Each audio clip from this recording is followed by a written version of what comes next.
What's up, everybody? Welcome back to the Wealth Not Wait channel. I'm your host, as always, Joseph Kawisa, and on today's episode of Making a Mogul, we're going back and we're looking at some videos of people who have a great insight in the real estate industry.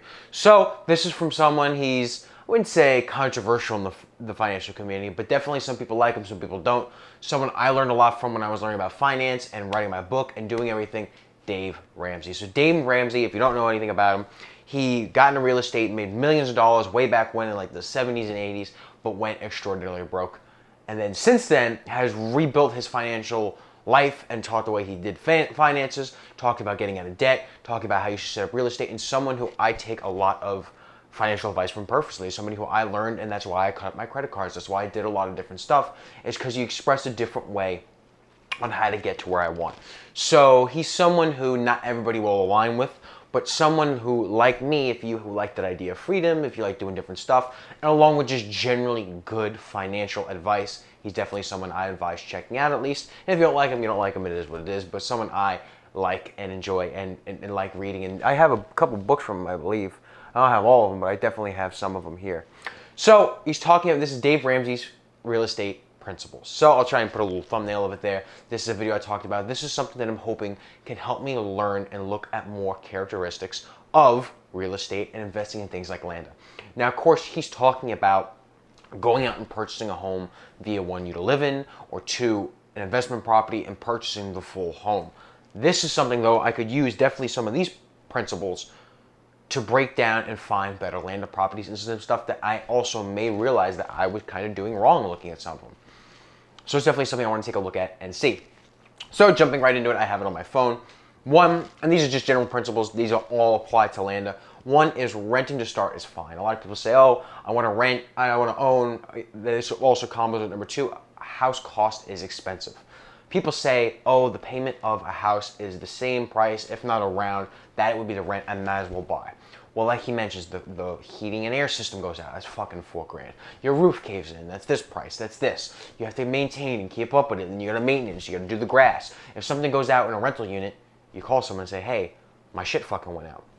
Obviously, there are different people in different situations, but that also kind of explains now the cost of living and different stuff, why a lot of people rent. Like in the last video, we talked about specifically that area in Georgia, 60% of the people were renters. A large majority of them were renters. 40% of them were homeowners. Now, I don't know the age breakdown of that, but some of them may be younger, some of them may be older, I don't know. But a lot more people because it's easier to rent. It's expensive still, especially in a lot of areas, especially going on right now, but it's easier to do that. And if you have a problem, you call someone and say, hey, this is your fucking house, you rented it to me with working AC. Now, the AC went out, it's the middle of summer, you come fix your fucking shit. And if they're a good landlord and you put it nicely, not like that, and say, hey, you know, it went out, hot, please. If they're a good landlord, they'll oblige, and it's also their investment, their property, and they want to maintain that, so they'll do it. A house, the AC goes out, you're kind of fucked. You got to figure that out on your own. We had a situation here at my house. That's also part of why I write in the book is middle of summer, Florida. It was like one of the hottest summers we had on record the year this one happened, and our fucking AC goes out. Nobody has AC in this whole house. So it's me and my family and our dog. Nobody has AC, and I sweat a lot already, but I was also a little heavier then too. I believe it was a couple years ago, you know. So I purchased from the Home Depot a little small AC unit and put it in the window, and my room had cold AC, and everybody would come visit me and hang out for a little bit. We sat with the dog, you know, and everybody would come in, hey, what you got going on? Until we could go and get money together or figure out or however they set up to do the AC unit, because obviously an AC unit for a house is fucking expensive, so you got to figure that out. You know, it was with a little bit of time, I think it was like a week or two, I'm not sure on the exact time frame, but for a while I had that AC unit in there, and that was the only AC in the whole fucking house.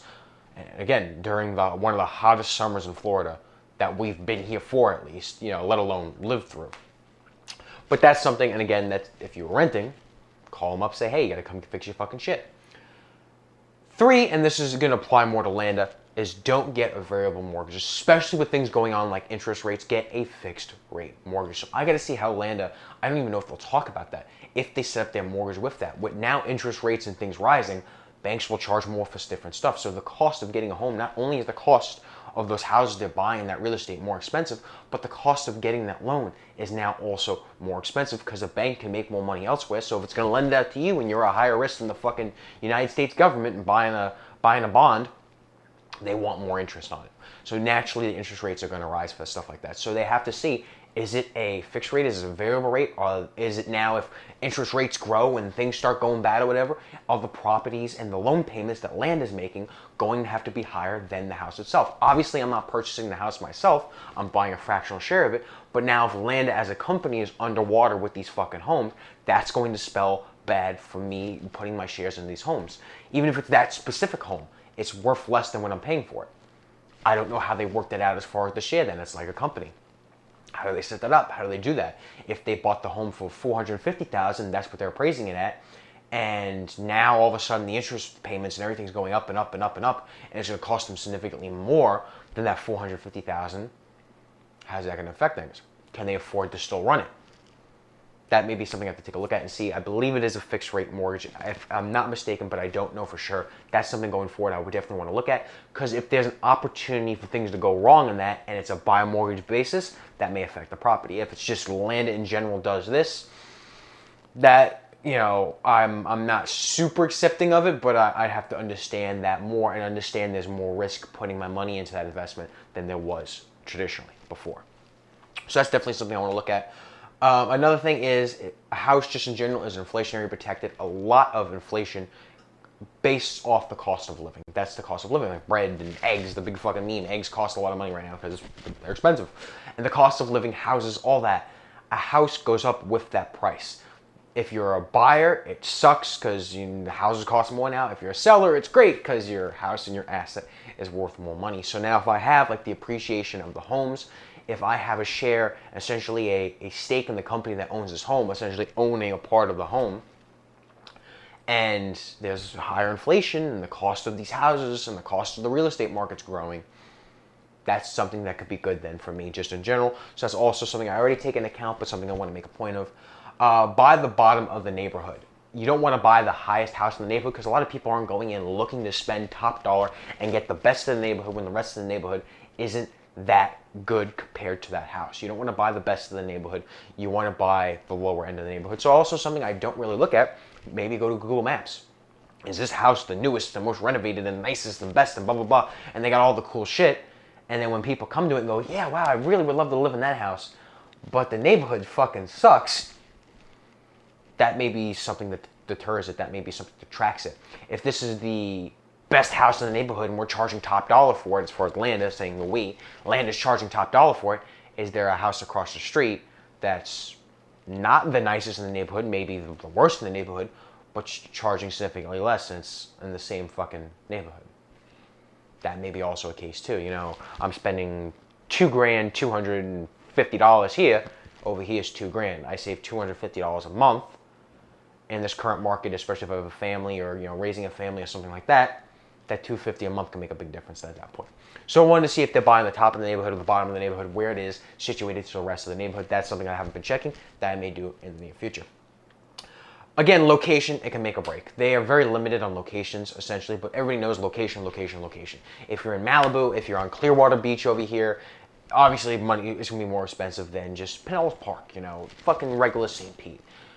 It's going to be more expensive. You're in Tampa, you're on like Davis Island, you're on a nice area. You know, it's going to be more expensive if you're in New York. Checking location, of course, obviously the Brooklyn properties and checking that. One thing he didn't talk about is just saying locations and features and such, like is it on a pond, is it a lake, is it a view, things like that as far as location. But also I want to see location appreciation. That's something that pushed me away from the Brooklyn properties as I looked and I said, oh wow, the appreciation of Brooklyn has been, yeah, consistent and steady, but it's not anything crazy. In fact, it's less than a stock investment and less than these other investments. At least for that area and the stuff that I looked in, it kind of pushed me away from it. Not to mention, of course, the dividend and all the other factors. But I'm like, even the appreciation in the property isn't going up the way I would like it to. When areas like Tampa, which hopefully they're coming to soon, Jacksonville, which hopefully they're coming to soon, you know, areas around me, like stuff like that, areas in Orlando. And then, of course, they have already Georgia, the Atlanta area. Those are the top 5 places that have grown appreciation. I think they said for 10 years or something like that. The amount of money that you could put into a house, that investment will grow more in the past 10 years if it was in those locations than it would be other locations. So that may continue, that may not, I don't know, I'm not Nostradamus, But having something in these big boom towns like I know here was growing in the Tampa Bay area for a long time, and it still grows. The amount of people I meet and talk to and this and that who are from out of town, they're from Wisconsin, they're from here, they're this, they're moving in. And, we have a decent school in this area, but I mean, nothing like fucking an FSU or something. We're not, Bama. The fact that all these younger people are coming in and moving and deciding to live and grow and start families here, that's something that, the real estate's going to get real quick. And even areas not too far away, just outside of Pinellas County where I'm at, I noticed there was a significant increase. The price of, let's say, land, back when I wanted to build this whole fucking super home I had in my head, the cost of land went from $8,000 to $12,000 to it's probably around $16,000. Back in the day, I was like, maybe I'm going to buy a piece of land. I probably should have, It probably would have doubled my money in like 3 or 4 years, It would have been a great investment for it. But, it was $8,000, and someone who was, 19 at the time didn't quite have a whole lot of that.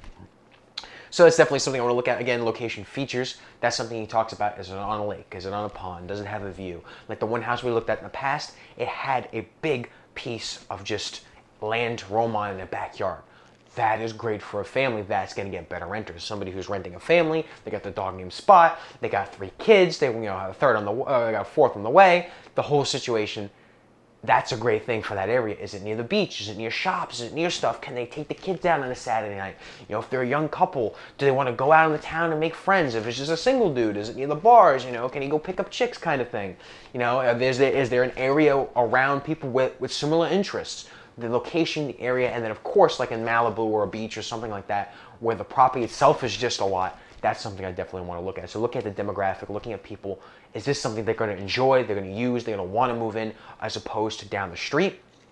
Or is this something with a good area or just in general going up? Same thing you talked about is like the other side of the tracks. The house can be the same exact fucking house, but 1 block down the road, and it could be a 10% difference.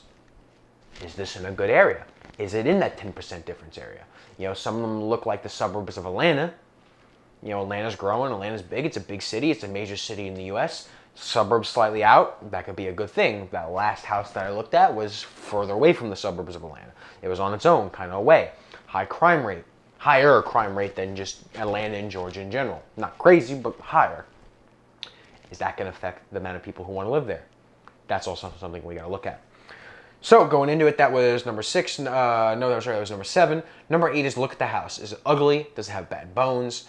The value doesn't increase much, if at all, if the house is just fucking ugly. And again, something he talks about, we're going to say number 11 later on, looking past minor issues, the paint, this, that. But is just the house fucking ugly looking? This is something I definitely look at for Landa. This is definitely something, looking at the power washing and all that stuff and pressure washing. But it's just, the house look ugly. Do I look at it and go, why are the fucking roof slanted like that? Why is this fucking, what kind of column is that? Like, you're just looking at it and just something doesn't feel right to you. You're just like, I don't like this. As you look at it, it's not going to get better with stuff like that. Does the house have bad bones is the way he described it, Dave Ramsey. Does the house just look like an ugly fucking house? If I'm a renter, obviously you have budget and area and stuff like that, that's important. But if I'm between this house or the house 2 neighborhoods over and it's basically the same type of shit, but this house is fucking ugly and I'm just looking at it from the street going, this sucks. I'm not going to fucking rent that house. I'm going to rent the one down the block that's like, okay, cool, this is just a normal fucking house.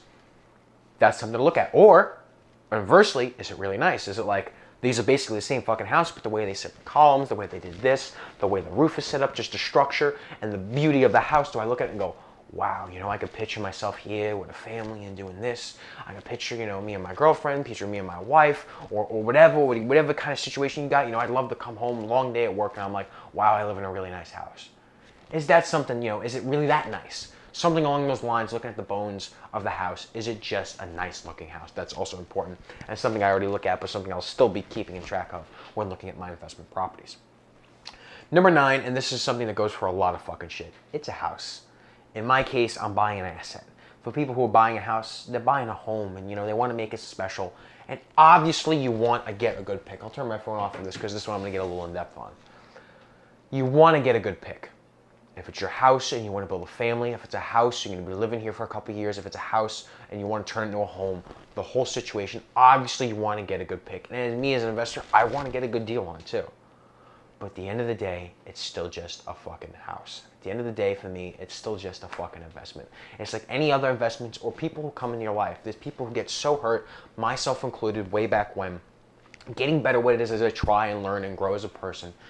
If people don't want to be a part of your life, it sucks, it's bad, that, you had an idea, you want to grow with people, but there's another person right around the corner. And investment sucks, you don't have to jump into it, there's another one right around the corner. Like Warren Buffett says, it's like playing baseball. And I don't know anything about baseball, so give me a grain of salt here for a little bit of it. But it's like somebody saying, they're throwing the ball, you don't have the whole fucking 3 strikes you're out rule. You could just wait for the fucking perfect pitch, and then you could hit that ball. You don't have people in the back swing you bum, as he says, the whole thing. You don't have people screaming at you. You can wait until, I like that pitch. Boom, I hit it, cool, home run. Okay, boom, it's a single, whatever the fuck you get. You can wait until the good stuff that you like. You don't have to do that. Same thing with a house, same thing with an investment. For me, I don't have to invest in these Landa properties. I got a billion other things out there. The world is abundant with investments, with money, with people, with happiness, with joy, everything. The world is an abundant place, and having that good abundant mindset is what's going to get you very further than what you are. And then again, that doesn't mean take things for granted. If you find a really good home for a really good deal and you're buying into it, jump for it, go for it. All right, let's do it. Same thing. If I find a good investment, I'm not going to be like, I don't know how I feel about this. It has everything I want, but I'm just kind of sitting on my hands for no reason.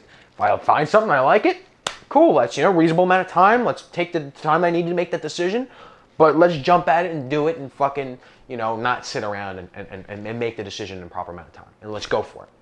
But if I'm looking at something, like when I buy comic books, when I buy different stuff, I'm like, okay, this is 10% above market value. I could pay probably like 15 to 20% for this comic book above market value. I know it's going to go up because the person's going to be in a movie soon. They're a big character. That's my thought process on it. I know I'm going to make money on it, but why am I going to buy it for above market value when a week later I'm going to find one half the price of market value? And that's what I do. And sure enough, 9 times out of 10, it takes a while, don't get me wrong, to do shit like that, but you find one. Same thing with houses, same thing with investments.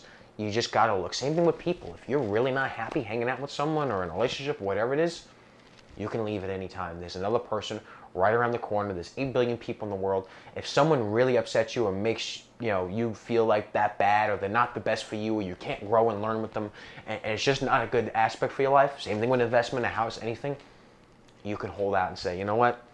I'm not going to put my time and energy into this person, this investment, this home, this whatever. I'm going to go to the next one, because there will be the next one, especially if they're not a good deal. There's always going to be another good deal coming down the corner.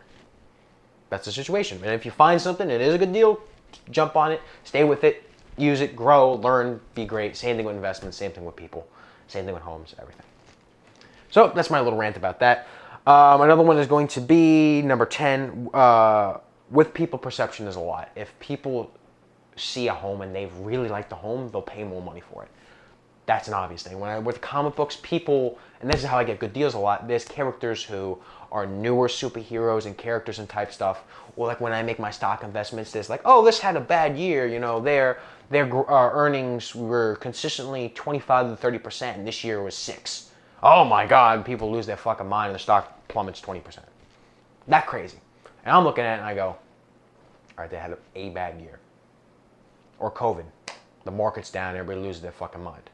Or someone does something, it's not even like a business decision, a CEO made a political statement and people lost their fucking mind and the stock price dropped.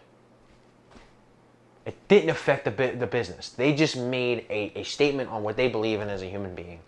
Nothing crazy, of course, but they believe that, this happened and I feel this way about this. And right away the stock price drops.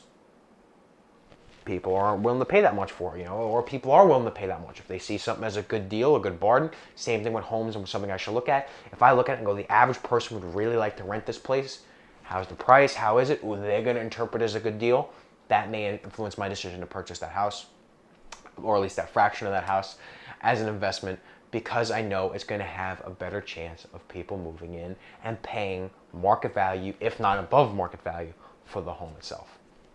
That's something good. If perception is reality with a lot of people, that's how you can get good deals. If you know something is good and people flip out about it, you can get in at a good price. If you know it's good, but it's not like fucking God's gift to humanity and people love this, oh my God, it's the best thing ever, you can sell it for that high price. Okay, I like it, it's cool, but I know people fucking love this.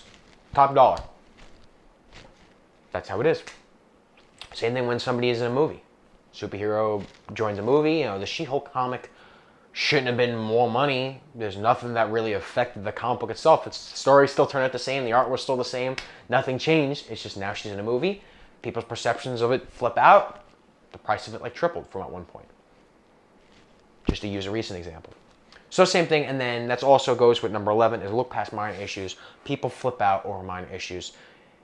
If the house is dirty and it looks horrible, like I look, I'm like, can you just pressure wash the fucking house? If that's how you're showing the issue, people's perceptions, reality, people won't like it because the house is dirty. I know that.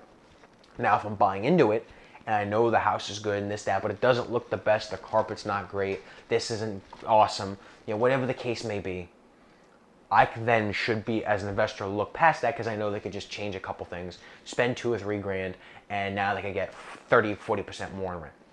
Now the house is worth more because they have fucking hardwood instead of carpet. Similarly, things like the last house I looked at, I was like, wow, I liked the house the way it was set up. They recently redid the kitchen. They put in the new appliances. They redid the flooring. The roof looks new. That looked good for me. I liked it. You know, it wasn't a minor issue, but it was these minor improvements that, according to Dave Ramsey, are easy to do. You know, floors aren't super, super hard to do, especially when there's nothing around. New appliance, they take it out, they put it in. It takes a day. You know, the cost of the appliance. Those new things make people's mind go, okay, I like that. You know, a minor inconvenience or a minor benefit carries a long weight. If it's a minor thing that you can easily fix, look past it and see and try and get a good deal on it. Doesn't fucking matter if the wall is dirty, if the fucking house is steel and everything else is great. Okay, cool, the paint color sucks. Who fucking cares? Repaint. But you're saving 20 grand on the house because the fucking paint is horrible.